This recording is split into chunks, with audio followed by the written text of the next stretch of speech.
time management is all about making the most of every moment. One of my favorite strategies is the Pomodoro Technique.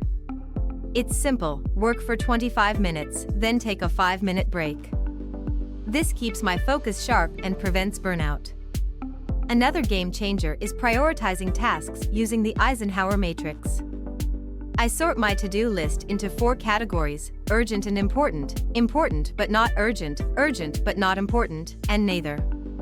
This helps me tackle what truly matters first. I also set specific goals for each day.